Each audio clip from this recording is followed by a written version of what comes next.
सार्वजनिक स्वास्थ्य सेवाहरू किन यति महत्त्वपूर्ण छन्?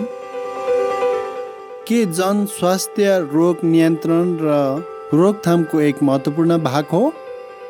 त्यसो भए रोगहरू कसरी हुन्छन्?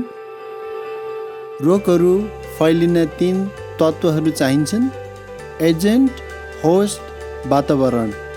ती तत्त्वहरूले रोग कारक त्रियोग बनाउँदछन्। रोगहरू फैलिन यी सबै तत्त्वहरू चाहिन्छ। एजेन्टले बुझिन्छ रोग वा चोटहरूको जीवाणु, रासायनिक या भौतिक कारण। उदाहरणका लागि भाइरसहरू, ब्याक्टेरियाहरू, विकिरण, भौतिक जोखिमहरू, रसायनहरू।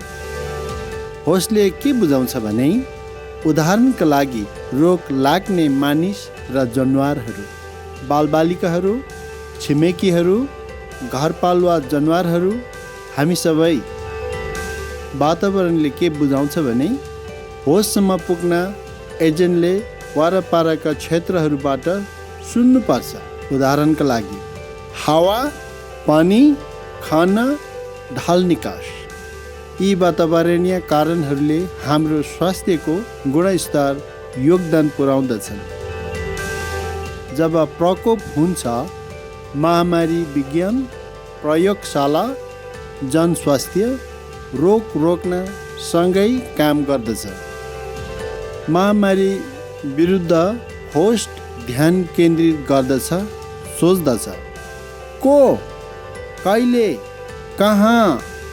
प्रयोगशाला कर्मीहरूले एजेन्टमा ध्यान केन्द्रित गर्दै सोध्छन् के। जनस्वास्थ्य विज्ञानहरूले वातावरणमा ध्यान केन्द्रित गर्दछन्, सोध्छन् कसरी, किन। महामारी विज्ञान प्रयोगशाला र जनस्वास्थ्य सेवा मिलेर रोग नियन्त्रण गर्दछन्। रोग कसरी र किन हुन्छ भन्ने प्रश्नको उत्तर दिँदा रोग जनकहरूलाई आश्रयदाताबाट टाढा राख्ने तरिकाहरू पत्ता लगाउन मद्दत गर्दछ। त्यसो भए रोग कारण त्रिकोणमा फर्कनु पर्दछ।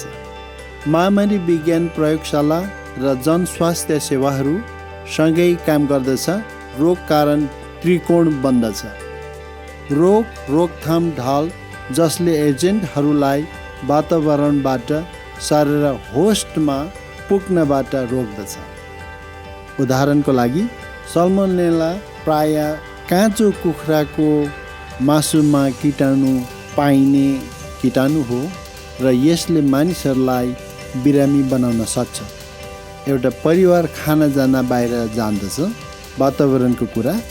यी रेस्टुरेन्टहरू अभ्यासहरूले सल्मोनेलालाई परिवारमा पुग्नबाट रोक्न मद्दत गर्दछ।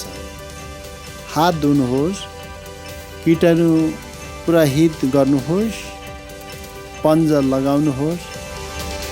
त्यसो भए सार्वजनिक स्वास्थ्य सेवाहरू किन महत्त्वपूर्ण छन्? सार्वजनिक स्वास्थ्य सेवाहरू रोग कसरी र किन लाग्छ भन्ने प्रश्नको उत्तर दिनुहोस्। प्रकोप रोग र भविष्यमा हुने प्रकोप रोगका लागि कार्यहरू सिफारिस गर्नुहोस्। वातावरणीय नियन्त्रणहरू मार्फत हानिकारक एजेन्टहरूबाट होस्टहरूलाई बचाउनुहोस्। अन्त्यमा रोग नियन्त्रण र रोकथामका लागि जनस्वास्थ्य सेवाहरू महत्त्वपूर्ण छन्।